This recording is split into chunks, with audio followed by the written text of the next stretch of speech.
So the first thing we need to discuss is the differences in healthcare. Most people wrongly believe that all doctors are the same.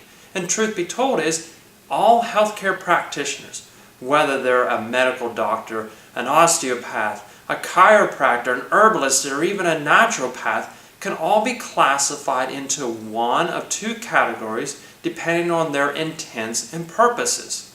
And the first category is all about symptom and disease care. That their intent is basically to treat a disease, treat a symptom no matter what it is, whether it's an herb, whether it's a drug, whether it's a surgery, whether it's an adjustment, just to eliminate that symptom. That's what their purpose is about. The second one is all about patient and wellness care. That it's all about bringing homeostasis, balance, harmony back to the body and about the patient, and thus allowing them to heal themselves. It's totally two distinct intents and purposes. Disease-centered care has unique characteristics, like its primary goal is just to make you feel better. Let's eliminate whatever pain, ailments that's bothering you today. And it's all about what you need to do to just survive. Just get me through today. Just get me through this disease and I'll be fine. And doctors use a lot of scare tactics, like if you don't take this drug or do this surgery, you're gonna die. It's all about the doctors knowing best. I know what you need. Don't do any research, don't do anything on your own, only listen to me. And it's all about the patient being a passive role, where they don't take any responsibility for their health. Just take this pill, do this therapy, sit back and kick back, and somehow you become healthy. And it's all about being reactive, waiting until the problem shows up, and then taking action. Now, there are doctors who view your health in a different way.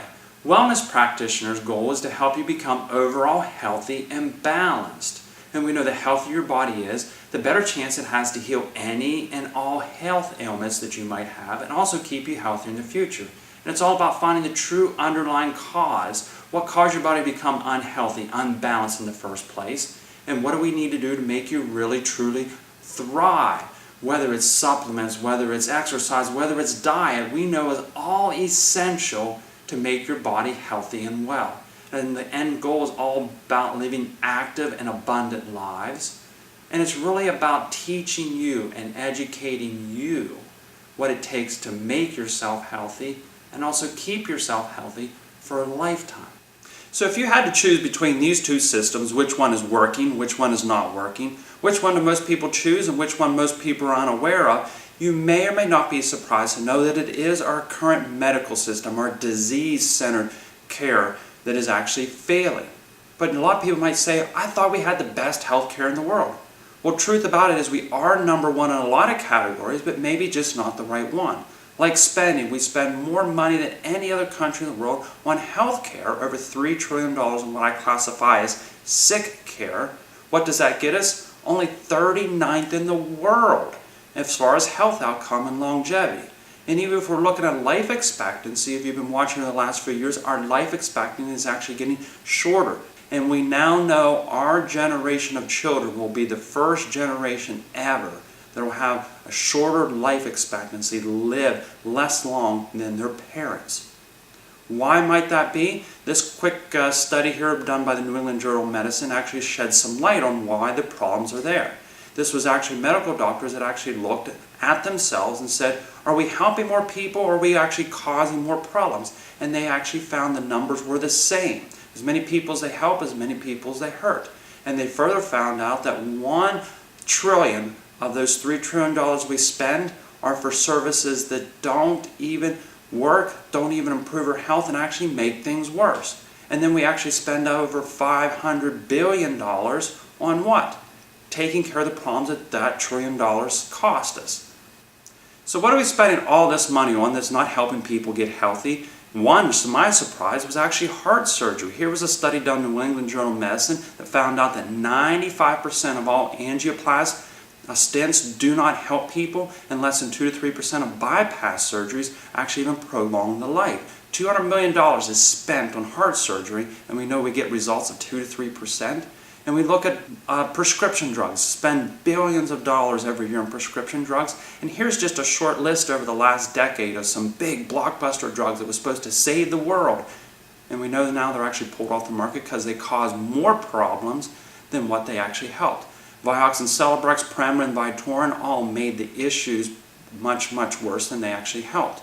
And we know just here recently, Vandy, another diabetic drug, pulled off the market. We know Prozac, Zoloft, and Paxil, if you exercise or even take a sugar pill, it'll actually help your depression better than actually taking these prescriptions.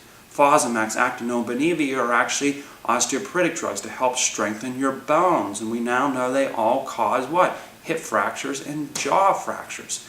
Why would you take a medicine that's supposed to help something that's actually making it worse? And if you think the next miracle drugs are going to do any better, again, 10 years from now, let's look back and see if it's not on the list of things that was actually taken off the market. You might say, I don't take any drugs. I only take a few Tylenol or Advil here and there. We know every year 20,000 people die from taking over-the-counter medication. And it's not from ODing on it. It's basically taking only one or two can be enough to cause stomach problems, kidney problems, or even liver failure. Another thing that this disease-centered care is really good at is creating new diseases so they can give their drugs and procedures to. Just like this brand new and right out of Time magazine, because I know you're not going to believe me, it's actually called orthorexia, and it's defined as the mental disorder classified with the desire to only eat healthy foods. They now have a way to give you a drug, because it's a mental disorder, if you actually want to be healthy. And actually 1 out of every 3 visits to your doctor ends up in a mistake, misdiagnosis, wrong prescription, operate on the wrong body part. And we know over 250,000 people die every year from what? Taking prescription medication. And we now know that over 750,000 people die every year because of our own healthcare system. So if you add that all up, it ends up being the #1 cause of death in the United States is not the diseases we're fighting, it's not flying an airplane, it's not any other accidents, it's actually our own healthcare system. Most people know that there are problems and issues with our current medical system, but more importantly is why is this system not working and failing? Has to do with its intent and purpose behind only treating symptoms and disease. Because when we are very healthy, we're full of energy, we feel very abundant and well, the last thing we think about is calling our doctor. As patients and consumers, we've been trained and taught to only seek out medical care when we have symptoms and disease. That's why I call it symptom and disease care. While this is important services, they can help you, but be very clear that this is not health care and will not make you healthy. Why do I say that? Is because when you go visit your medical doctor, what are you looking for them to do? Is the detection and treatment of your symptoms, disease, and infirmary. I got heart disease, heart doctor, make it go away. I got an ear pain, give me an antibiotic to make my ear pain go away. What is the best thing we can hope for with this type of care is fixing that one single symptom or problem only after it has occurred. And most of the treatment is based on symptoms. But we know symptoms can be very misleading. Like many diseases, like heart disease and cancer, can grow and develop for many years. And when the first symptoms do show up, it can be way too late, like we found out with Carolyn and Alyssa. So on the other hand, if you don't really understand how your body works and performs, we might actually be treating a healthy response by our body. Just take a quick example. We get sick. We might get fever, headache, we sneeze, we might want to throw up or have diarrhea. We're all trained to what? Grab a pill to suppress it. Or is that just a healthy response by the body of actually trying to cleanse itself and get rid of what's actually causing the problem? Something that actually should be encouraged and supported, not drugged and repressed. So if we know symptoms are not the best way to judge your health, it makes sense if you're taking drugs for those symptoms, it's not going to make you any healthier. How many times you go to the doctor with some type of problem or symptom and you leave with a pill, which only leads to side effects or more symptoms, which leads to what? Another pill with more side effects and even more symptoms, which means another pill, more side effects, more symptoms, and then eventually surgery.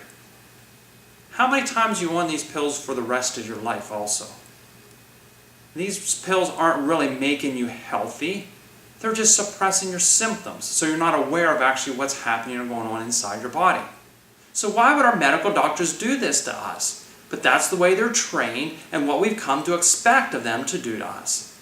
When our intent is when we go visit a doctor is for him to treat our what? symptoms and diseases. So it makes sense when you go see a cardiologist with heart disease, he's going to put you on a cholesterol-lowering medication, knowing that 100% of people who take these drugs will develop some type of liver problems, cognitive decline, and also peripheral neuropathy. Why? Because I only treat this disease. That's all I'm all about. I don't care if it affects the rest of your body, your brain, your liver, your hands, your legs. That's not my concern. I treat this disease.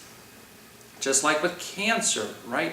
It's deemed a successful treatment if the tumor shrinks, but the patient dies in the process, because they're all about treating disease, not taking care of the patient with that disease. It's a huge distinction. It makes sense if our doctors are waging war on all these symptoms and diseases like heart disease and cancer, and use some of the most toxic chemicals we know in that warfare, that there's end up going to be casualties. And the casualties are you and I. So that's why I say when we apply symptom and disease-based care to a healthy population, we're going to end up getting more sick, dying, and diseased people. So I've got to be honest with you, it's not the doctors and nurses' fault. They are one of the most dedicated, hardworking individuals we have on this planet. The problem is the intent and purpose behind the procedures they do is clearly not working and is failing. And it's not that I'm against medical care. It's wonderful when it comes to emergency services and actually can save your life, but it also won't make you healthy or allow you to live. That if you're like me who believes there has to be a better way than pills, potions, and lotions and surgeries to make you healthy and achieve longevity, then you want to listen to the next section where we will teach you a system that is clearly working, what we use in our office to achieve great results, and actually how simple these steps can actually be.